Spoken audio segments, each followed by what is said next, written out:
Ayun, so, yung ating pag-uusapan natin, mga kababayan, eto na nga.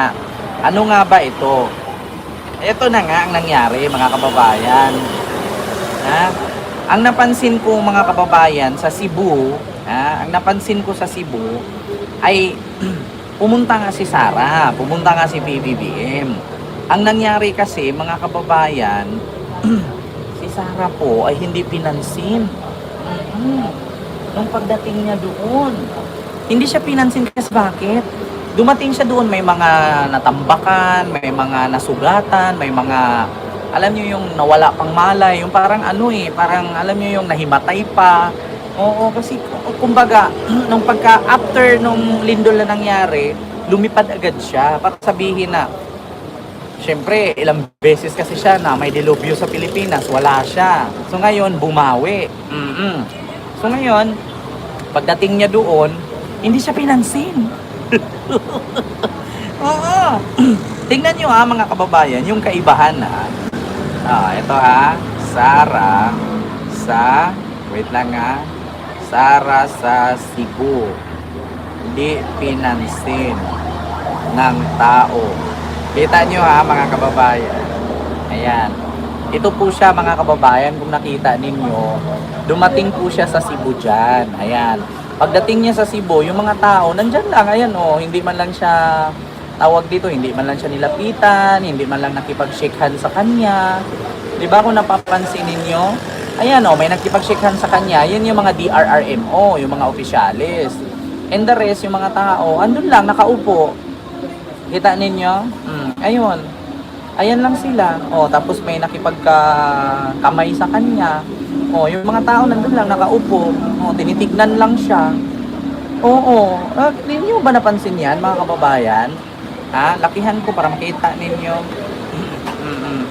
Ayan di nyo ba napansin yan? Ayan, yung mga tao nandun lang, nakatayo lang. Ayan Sara Duterte pumunta sa Cebu, walang taong umaten. Wala namang tulong sa lindol, wala daw dalang tulong. Bumisita lang. Huli yung tulong, nauna siya, tapos yung tulong pinahabol na lang. Kinarga ng mga orange na dump truck. Nakita ninyo, yung mga tao, tingnan nyo, hindi pinapansin. Walang kibo. Yung parang nakakita lang sila ng normal na sa amin yan. Diba? Diba, kita nyo mga kababayan, sanay na kasi yung tao. Diba? Di parang nakita lang nila na parang, si Sara, tagal na namin nakita yan, nandiyan na yan. Di ba, napansin nyo ba yon mga kababayan?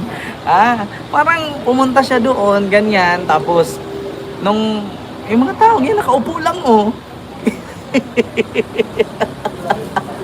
Di ba? DMB, ayan, Sushi Su. Mega love shoutout po. Kala ko nakakita ng abnormal. Tignan mo, ayan yung mga tao, di ba? Katulad yan, siyempre yung iba pupunta agad, tatayo, may dalang cellphone, pipicturean siya. Yung mga tao, tinignan lang siya. Ayan lumapit yung mga taga DRRMO, yung mga taga rescue, tsaka yung mga opisyalis. Ayan lang. Tignan nyo naman yung kaibahan. Ito mga kababayan, may tanong ko lang, ito na ba yung sinyales na ang taong bayan at yung mga DDS sa Cebu ay nagigising na? Di ba?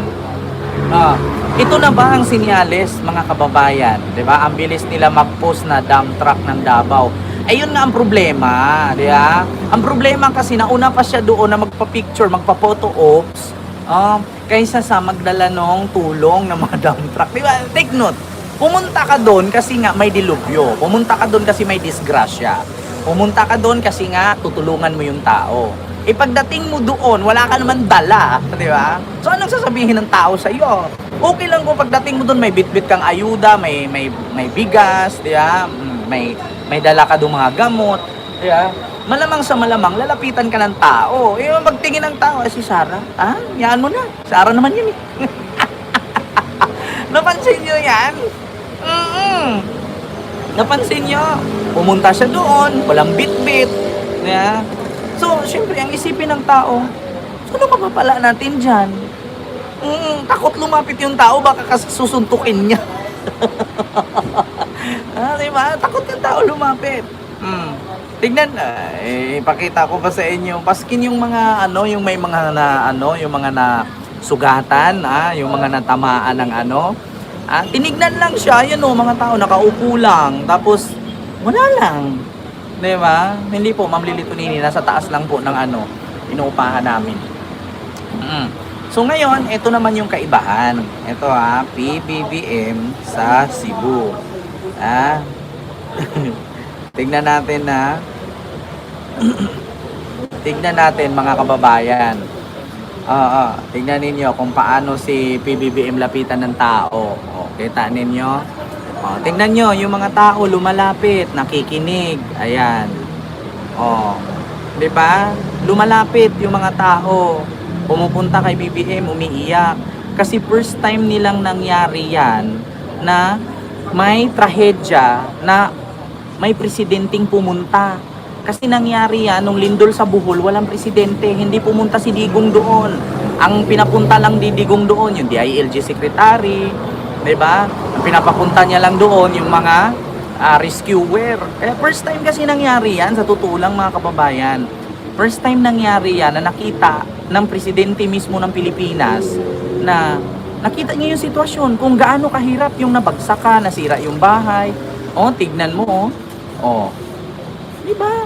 Pinunasan pa niya ng luha yung bata. Kita ninyo, at least siya mismo pumupunta. At least siya mismo, at saka timing na timing mga kababayan, hindi man natin gustuhin na mangyari ang trahedya na yan. Halimbawa, naglindol, may tawag dito, ang bagyo nalalaman ng nalalaman ng ang weather, nalalaman natin kung kailan ang bagyo darating, kailan aalis, kailan mawawala.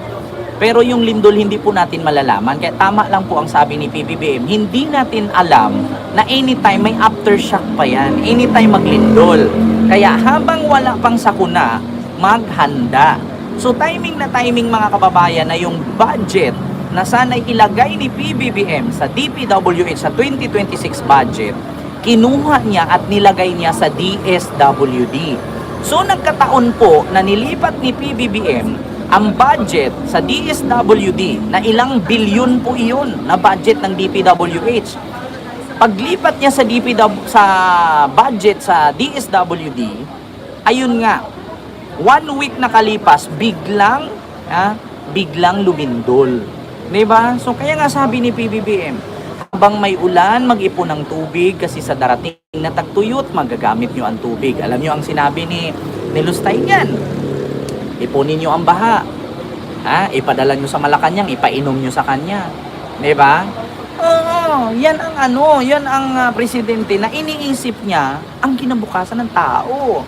Biruin nyo yung pag-transfer pa lang niya sa pondo na instead ilagay sa DPWH sa 2026 budget ay nilagay niya sa DSWD. Tignan nyo. Di napapakinabangan agad ng tao kasi hindi po natin mahulaan na anytime may sakuna, anytime may trahedya. So yun ang ginawa niya. Di napapakinabangan agad ng tao. Diba? Diba kita ninyo? Ito pa, sunod. Hanapan pa natin iba dyan. Tignan ninyo mga kababayan, 3,000 health kits and food packs, pillow and blankets, face mask, 500,000 load of rice will distribute in Cebu. 'Di ba? Ganon kabilis ang aksyon ni PBBM. Kita ninyo, 300,000 health kits, food packs, pillows and blankets, face mask, 500,000 load of rice will distributed in Cebu, October 1, 2025. Si Sara, anong ginawa ni Sara? Pumunta doon, nagpakita sa tao, walang dala. 'Di ba? Tapos, pagkatapos magpa-picture, umuwi sa hotel, tapos pinasunod yung mga dump truck na galing sa Davao na mga relief goods. Paano yun? Isasakay nyo pa ng Ruro yun. Galing Davao yun medyo malayo-layo ang Davao at Cebu So, syempre, magruro pa yun, magbiyahe pa yun. Diba? Alam nyo, sa totoo lang, hindi naman ako against sa pagpunta ni Sara doon at pagpunta ni PBBM. Kasi natural pupunta sila doon. Kaya, kasi nga sila yung mga matataas na namumuno sa ating bansa. Natutuwa nga ako na nagpapakita na siya eh. Ang problema lang, nagpapakita ka na nga lang, palpak pa. Nagpapakita ka, inuna mong magpa-picture doon, inuna mong maglamano doon sa mga opisyalis, inuna mong magpa-photo ops doon, wala ka naman dala. Dapat doon pumunta ka, di ba? Inuna mo yung kailangan ng tao. Di ba? Diyos ko, pumunta ka doon, nagpa-picture ka lang. Anong bitbit mo? Bilat. Di ba? Diyos mio, marimar. Diba, kina yun, dapat tulong agad. Bago ka pumunta, iuna mo yung tulong. Diba, at least nandun na una yung tulong. Tignan nyo, ibabalita agad yan ng mga vloggers nila, nauna si Sarah. Ang tanong, nauna ka nga, anong dala? Diba? O, kaya nga, pagdating doon, tignan mo si PBBM, o. Bago dumating, nauna na yung tulong. Ayan, o. Mga malalaking truck yan. O, mga 10-wheelers yung nilalagyan yan. Oh, 300,000 health kits, food packs, pillows and blankets, face mask, 500,000 load of rice. Oh, distributed sa Cebu. Grabe ang bilis ng aksyon. Yan ang sasabihin agad ng mga tao na sa panahon ng sakuna, nakikita nila yung presidente. Hindi katulad noong sa panahon ni Digong, pag may sakuna, nauuna pa ang pulis, nauuna pa ang sundalo bago siya dumating. Di ba? Oh, tingnan nyo mga kababayan. Oh, ayan, nakita mo. Oh, una agad pinuntahan ni PBBM yung mga nasa ospital, yung mga bata. Oh, si Sarah unang pinuntahan niya yung mga opisyalis. Na nakipag-shake hands agad siya doon sa chairman, mayor, councilor, city councilor, doon agad siya. Hindi niya iniisip na ang puntahan mo doon yung tao na nabagsakan, 'di ba, natamaan ng lindol. Ang unang pinunta niya, nakipag-shake hands siya.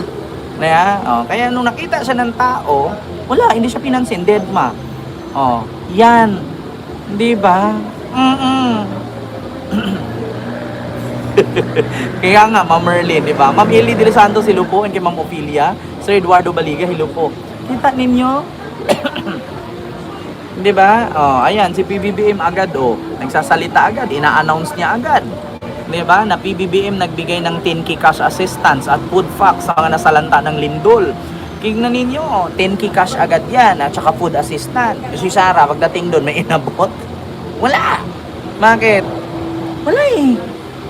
Kasi mas mahalaga sa kanya yung photo ops, tapos uwi, tapos magpa-deliver ng tulong galing Davao. 'Di ba? Oh, ito na mga kababayan. Ito pa tinanong ngayon. Oh, nasaan si Mayor ng Cebu nung lumindol? Ito na. Karma Israel, nasaan ang mayor? Siya sa Cebu. Dumaan ito kanina, mga 3 PM sa page ko. Binaliwala ko, sabi ko, Mayor, di ba niya nakita ang mga ginawa ni PBBM? Lord, guide us our president. Yeah? Kita ninyo? Mayor sa Cebu. Kita ninyo? Oh, ayan, nagpadala agad ng mga tent, nagpadala agad ng pwedeng masilungan ng mga tao. Pati ang DPWH nandun agad. Oh, ayan, may mga kapulisan. Oh, ni-rescue agad yung mga nabagsakan, 'di ba? Mami Tess, Ma'am Roselyn Ramos, Ma'am Cheryl Andres. Oh, 'di ba? Oh, may mga patay pa nga natabunan. 'Di ba? Wala, dumating si Sarah doon gabi. 'Di ba? Dumating siya doon gabi. Si PBBM dumating doon umaga.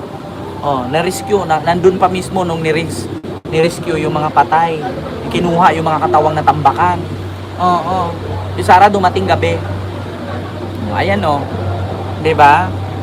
Kita nyo 'yan, mga kababayan. Ayan, dinumog ng tao si PBBM. Natutuwa yung mga tao na wala, kahit alam yung apektado sila sa lindol, pero mas pinili nilang umiti. Bakit? Nakakangiti sila, mga kababayan, kasi nga nakikita nila na sa kabila ng sitwasyon ng pagkaroon ng sakuna, may presidente sila, may gobyerno silang napapansin, may gobyerno silang nakikita. Kaya yung mga tao, kahit nasa gitna ng crisis, nakangiti pa rin. Tingnan nyo, gising na ang mga taga Cebu. Diba? Diba? Gising na. Yung mga sumisigaw-sigaw dyan, nasabi ni Digong, dyan pa naman si Digong nagsabi, alam ninyo, yung palatandaan ng adik, tumutulo bigla ang sipon. Silagdamiyo, di ba? Dyan siya nagyayaw-yaw noon. Oh. Kaya alam nyo mga kababayan, gising na ang tao. Tigil nyo na yung pagiging DDS ninyo. Hindi nakakatulong yan. Oh. 'Di ba DDS kayo ng DDS, sigaw kayo ng sigaw dyan sa Cebu. Oh. Sinisisi nyo pa nga na si BBM hindi daw matuloy ang 20 pesos kilo ng bigas. Oh, ending. Diyan nag-umpisa at diyan mismo nilabas yung tag 20 pesos per kilo ng bigas. Yeah? Kasi natupad napatunayan So means to say nung natupad at napatunayan, ang tao naniniwala na hindi si BBM isang salita. Si Sara, ano bang nagawa ni Sarang natupad? Diba nung tumakbo siyang presidente, wala siyang plataforma? Ano bang plataforma niya? Yung ituloy ang ginawa ng tatay niya? Yung war on drugs? Yung ipagpatuloy ang sugal, yung pogo? Yung ipagpatuloy ang isabong, nawawala yung mga sabongero? Yun ba yun? Yung naumpisahan ng tatay niya? Ipagpatuloy niya? Yung build na puro ghost project? Diba? Tanong ko lang, yan ba ang kanyang plataforma? Tanungin ko kayo mga kababayan. Noon bang tumakbo si PBBM at si Sara, ano bang plataforma niya nung tumakbo siyang Vice President?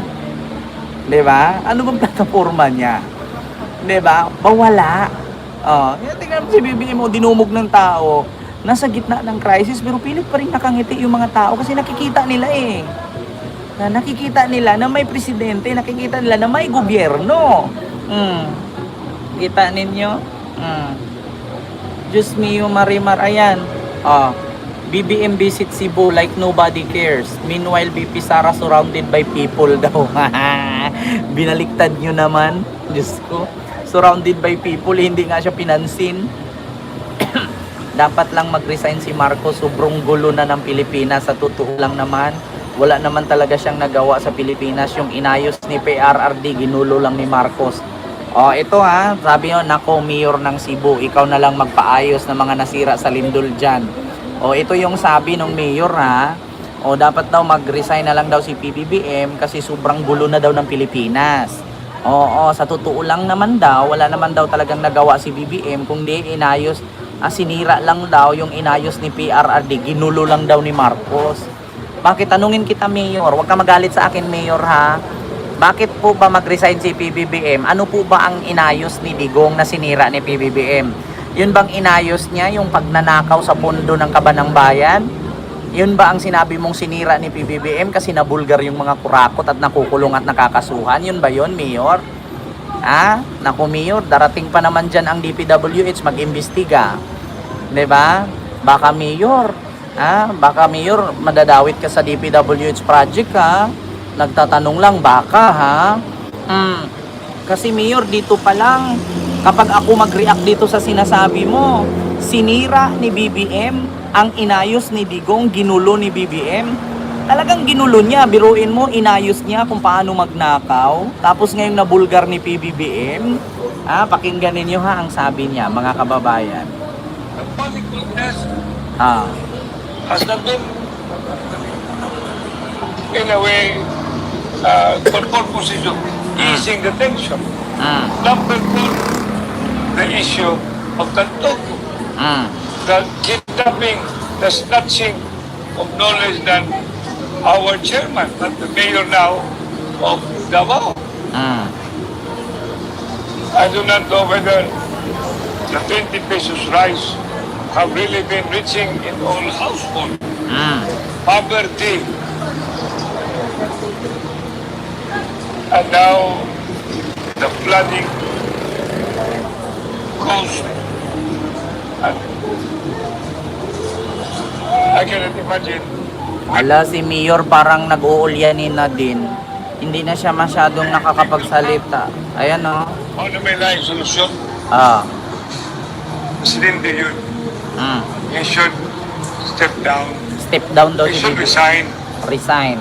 That is the solution. As far as I'm concerned, the only thing, sad to say, but the problem has to be him. Bakit Mayor, pag nag-resign ba si PBBM, papalit si Sara? Ano mangyayari sa Pilipinas? At saka sabi kasi ni Mayor dito, dapat lang mag-resign si Marcos sa sobrang gulo na ng Pilipinas. Sa totoo lang naman, wala naman talaga siyang nagawa sa Pilipinas. Yung inayos ni Digong, ginulo lang ni Marcos. Alin po ba ang inayos ni Digong, Mayor? Tanong ko lang, Mayor, nagtatanong lang, huwag ka magalit sa akin. Ano po ba yung inayos ni Digong? Yung buuhin niya, paano magnakaw ang mga senador at kongresista at congressman? Ginulo ni PBBM dahil ba nabulilyaso at nakakasuhan? Yung mga magnanakaw at kurakot sa bansa? Yun ba yun ang ibig sabihin ng ginulo? Nako, Diyos mio, Marimar, wag ganyan, Mayor. 'Di ba? Wag ganyan. Kaya siguro di ka nanalo diyan eh. Siya ang unang siya ang unang nag-react na mag-resign si BBM nag-react lang po ako. Kasi kung siya may karapatan mag-react, ako ba wala? 'Di ba? Yun lang. Kung ginulo ni PBBM ang inayos ni Digong, ano po ba yung inayos niya? Yung war on drugs na pumatay na hindi dinaan sa due process? Yun ba yun yung bumuo ng mga kawatan sa Kongreso at sa Senado? Diba? Nabisto ngayon yung flood control na anomalous 18 billion sa mga bilyar at yung mga diskaya. Nako, Mayor, ex-mayor pala. Ito Mayor, ito ba ang gusto mo, Mayor?